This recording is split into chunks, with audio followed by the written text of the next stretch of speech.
This is one of the most important moments in sports history. John Carlos and Tommy Smith take the podium at the 1968 Olympics in Mexico City, while wearing black socks representing black poverty and black gloves to symbolize African American strength and unity. When being awarded his medal, Tommy Smith famously raised his left shoe in the air, placed it on the stand, then raised his right fist along with John Carlos in silent protest against racial inequality. The shoe he raised in the air had the logo of a panther on it. It was none other than the legendary Puma Suede. Welcome back to the channel, guys, and if you're new here, my name is Brian, and me and my brother Nacho make videos on sneaker history and all things related to sneaker culture. So if you're into that kind of stuff, and I get the feeling you are since you clicked on this video, then please consider subscribing. Let's get to the video. Adidas and Puma's rivalry is well documented. In 1924, before Adidas was even a company, brothers Adolf Dassler and Rudolf Dassler started Puma. It wasn't called Puma at the time, but it was their company. At some point in the relationship, things got very sour and they divided employees and assets equally, with Adolf creating Adidas and Rudolf continuing on with Puma. It was no normal feud though. Even though they were brothers, they hated each other and they wanted to tear each other's businesses down. The story of the Puma Suede starts here in 1968, at the height of this bloody battle for market share between the two brothers. While Adidas had already entered the sportswear market, Puma was getting ready to follow right behind. In the late 60s, athletic shoes were primarily canvas and leather. Leather in particular was on its way to becoming the go-to material and was just recently introduced with the Adidas Stan Smith and would later be introduced with the Adidas Superstar the following year. So when the original Puma Suede released in 1968, suede was still considered a luxury fabric, usually reserved for evening wear and high-end purses. Suede is much harder to clean, so it seemed very problematic to use it over canvas or leather, but Rudolf Dassler thought otherwise.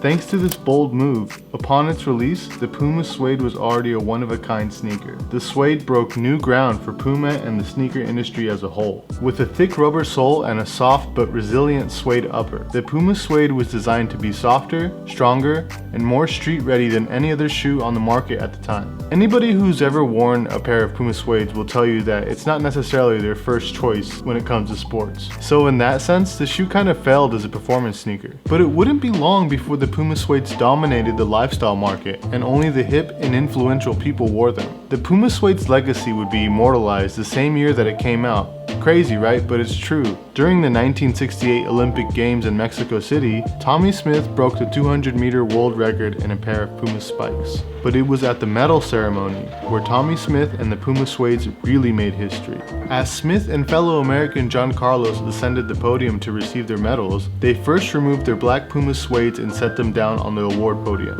At one point, Tommy Smith raised his left Puma Suede in the air before setting it down. Photographers began snapping away, and when the national anthem began, the two runners bowed their heads and raised their gloved fists in a silent but powerful protest against worldwide human rights abuses and the undesirable conditions African Americans were subject to in the US during that era. Because it was the Olympics, all of this was being televised at an international level, and the iconic image of the Puma Suede would soon be known around the world. In 1973, Puma Suede's street cred skyrocketed with the addition of a new athlete to endorse the shoe, Walt Clyde Frazier, who was a point guard for the New York Knicks and an all-star on the court and a New York legend. Off the court, Frazier had established himself as sort of the epitome of style, with fedoras, mink coats, custom suits and Rolls Royces. His penchant for wide-brimmed hats and his ability to steal the ball away from his opponents got him the nickname Clyde, named after the famous bank robber Clyde Barrow, played by Warren Beatty in the 1967 film Bonnie and Clyde. At first, his teammates made fun of him for the way he dressed off the court, but the dude was styling. My man was a straight pimp. Just look at this photo. Initially, Puma didn't have the right design for a shoe that Frazier could actually wear on the court. The Puma basket existed, but the leather shoe was too heavy and clunky for Frazier to feel comfortable. Here's what Walt Clyde Frazier had to say about the Puma basket. "Even if you paid me, I wouldn't wear that shoe." In response, Puma asked Clyde what kind of shoe would be ideal for him. The company used the Puma Suede model as a base and made some very minor modifications to the shoe based on what Frazier was suggesting to them. And in just a few short months, the Puma Clyde was born.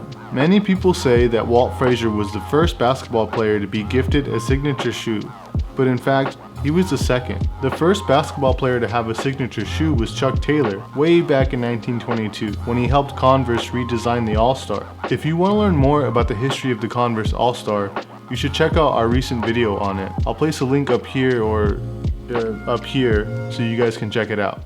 As the 1980s dawned, Clyde had retired, but the Puma Suede continued to break cultural ground. The sneaker was front and center for the birth of a new cultural movement, breakdancing. In neighborhoods like the Bronx, corner DJs like Kool Herc would take rhythmic breakdown sections of songs, also known as breaks, and prolong them by looping them. The breakbeat provided a rhythmic bass that allowed b-boys to display their skills during the duration of the break, hence the name breakdancing. Its origins in black culture meant the Puma Suede was already a popular shoe on the streets of New York, but its thick rubber soles and flexible upper suede meant it inadvertently became a great sneaker for breakdancing too. The Puma Suedes hit the streets hard, and before long, the city's biggest breakdance crews such as NYC Breakers and Rocksteady Crew were rocking Puma Suedes with fat laces. Fast forward to the 1990s and skateboard culture is exploding. In the 90s, skate footwear companies were still young and skaters were experimenting with non-skate shoes to skate in. The Puma Suedes were an ideal choice for skating, with the rubber sole maintaining excellent grip and the suede upper proving to be tough enough to handle the wear and tear for long periods of time. During this era, large companies like Nike were trying to break into the new skateboarding market but were failing miserably.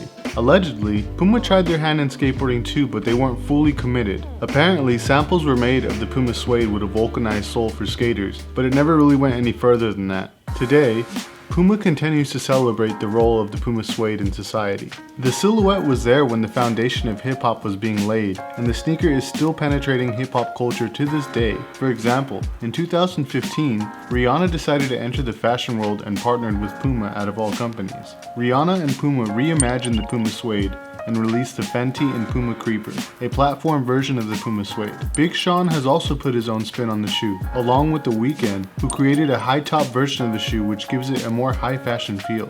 For over 50 years now, the Puma Suede has remained relevant in our culture. Those weekend joints with the high-top Puma Suedes are a little too crazy for me, a little too much sauce, but hey, you know, it might work for somebody. But hey, listen, if you're interested in learning more about sneaker history, we've put together this playlist of all the sneaker history videos we made. You can go ahead and click on that if you want to learn more about some of your, favorite kicks. So go ahead and click on that, and we'll see you guys over in the next video.